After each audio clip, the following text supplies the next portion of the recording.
Eh bien, merci beaucoup, Monsieur le Président. Mes chers collègues, il me revient donc de présenter aujourd'hui les crédits de la mission Défense qui figurent donc dans le projet de loi de finances pour 2023.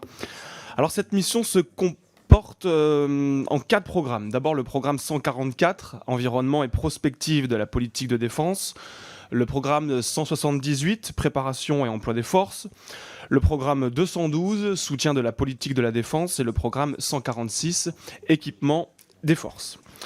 Alors cette année 2023 est une année charnière à 2 titres. D'abord parce que nous avons une nouvelle loi de programmation militaire qui est en préparation. Elle devrait porter sur la période 2024-2030 et être examinée au Parlement au début de l'année prochaine. Et donc cette année 2023 serait la 5e et dernière année de la LPM 2019-2025. Ensuite, l'année 2023 s'inscrit donc évidemment dans un contexte international difficile qui est marqué par une hausse de la conflictualité. D'abord la guerre en Ukraine qui a été déclenchée par la Russie le 24 février 2022, qui marque même le retour d'une guerre de haute intensité en Europe. Ce contexte a rappelé, si cela était encore nécessaire, la nécessité donc pour la France de disposer d'un modèle d'armée complet. Pourtant, mon constat est sans appel, nos forces militaires n'ont pas encore les équipements et les effectifs suffisants pour assurer notre autonomie stratégique. Alors certes, la trajectoire du PLF 2023, elle est conforme à celle qui a été fixée par la LPM 2019-2025. D'abord, le budget de la défense augmentera bien de 3 milliards d'euros en 2023 pour atteindre 43,9 milliards d'euros hors pensions civiles et militaires. C'est 53,1 milliards pensions comprises, en crédit de paiement.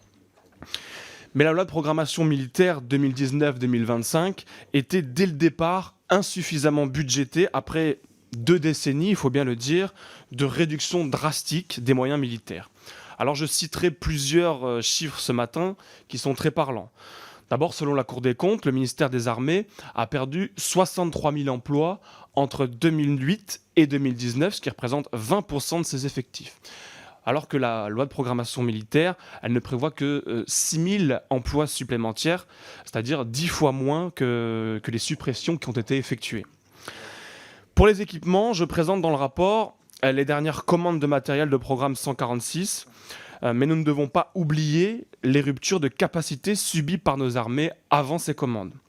Entre 2003 et 2020, le nombre de chars Leclerc, par exemple, il est passé de 406 à 222, celui des avions de combat de 393 à 261 et celui des frégates de premier rang de 17 à 15. Alors quelles sont les conséquences ? Eh bien nos capacités opérationnelles se sont tout simplement détériorées. Après une telle hécatombe, il était évidemment incontournable d'une hausse des moyens.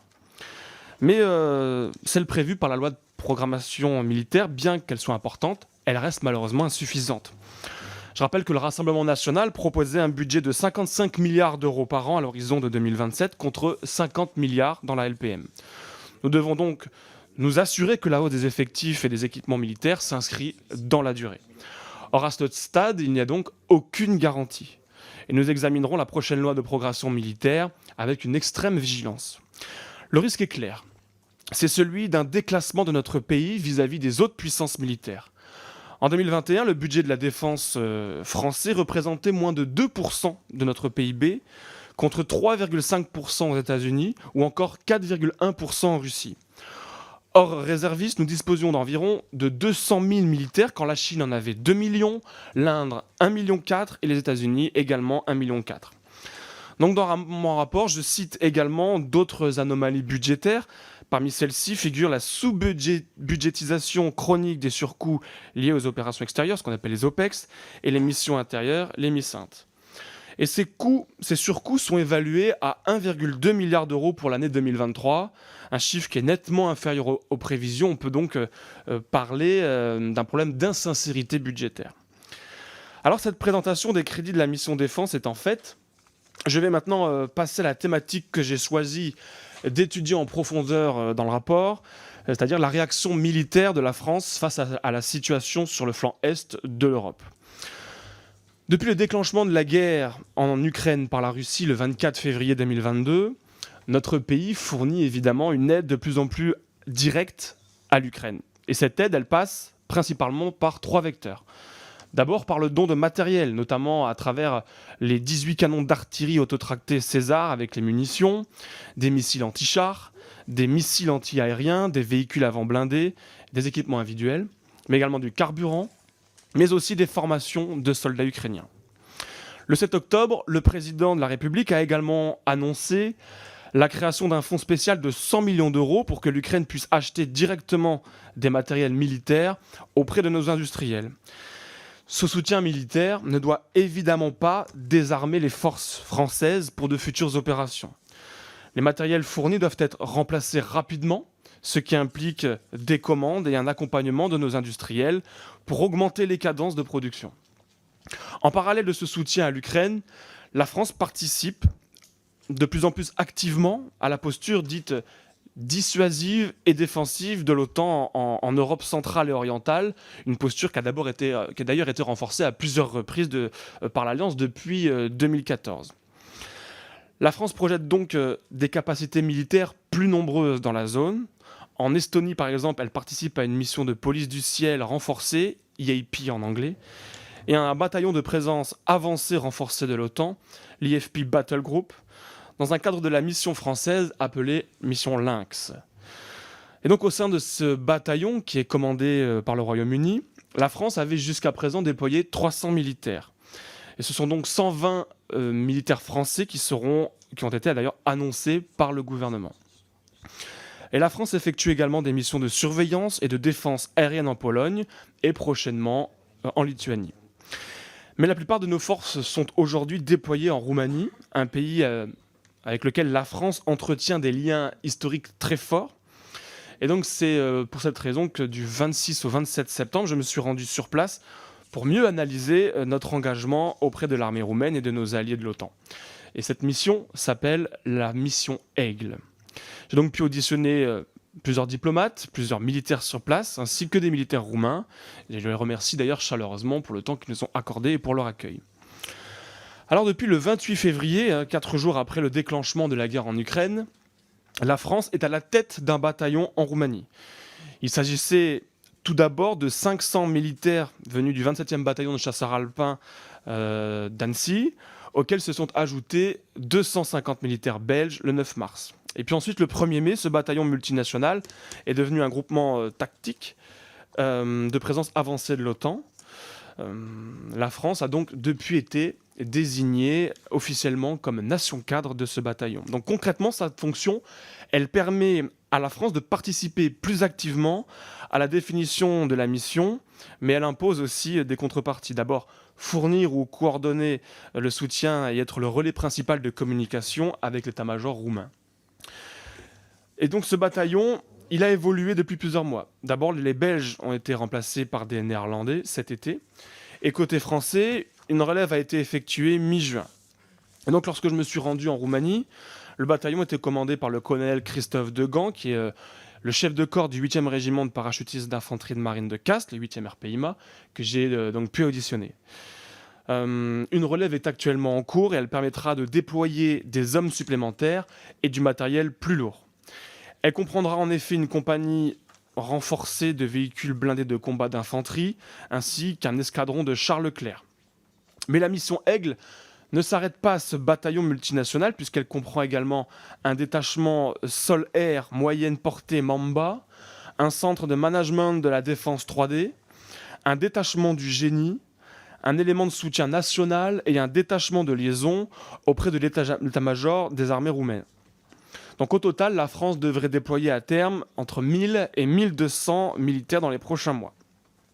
Ils resteront donc majoritairement basés sur la base militaire de Cincu, dans le centre-est du pays, à 4 heures de route de Budapest. Donc j'ai pu visiter cette base qui a subi une transformation éclair depuis le mois de mai.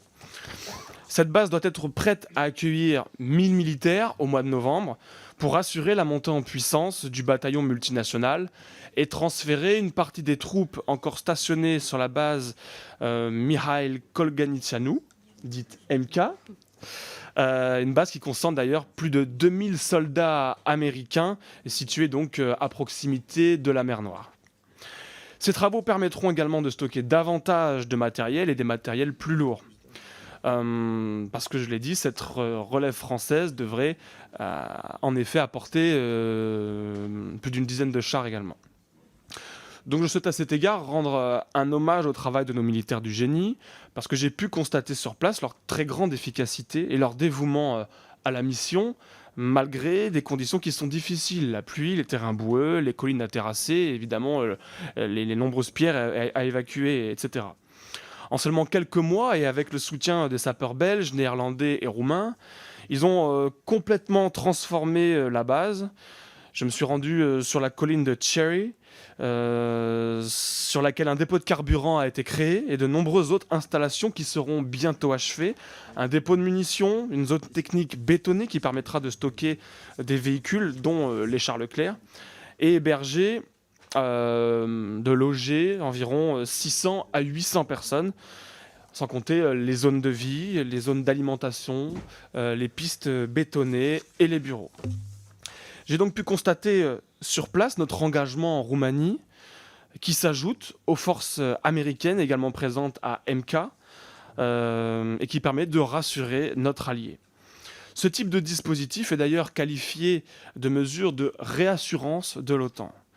Chaque engagement supplémentaire de l'OTAN en Europe centrale et orientale doit néanmoins être dûment évalué. Nous devons continuer à soutenir nos alliés dans la zone, mais évidemment sans contribuer à l'escalade avec la Russie. Un équilibre certes difficile à trouver dans le contexte actuel. Après vous avoir présenté notre engagement sur le flanc est de l'Europe, je vais conclure en revenant sur les aspects budgétaires. Évidemment, si des efforts ont été faits pour augmenter les crédits de la mission défense dans le cadre du projet de loi de finances 2023, il reste encore trop modeste au regard des besoins de nos forces armées. Ainsi donc, je vous invite à vous abstenir sur ce budget, sur le budget de cette mission. Et avant d'en conclure définitivement, je souhaite remercier chaleureusement Alizé Trio qui m'a accompagné et qui a beaucoup travaillé pour ce dossier à mes côtés. Donc merci beaucoup Alizé. Et merci de votre attention. Je vous remercie, mon cher collègue, de ce très intéressant rapport.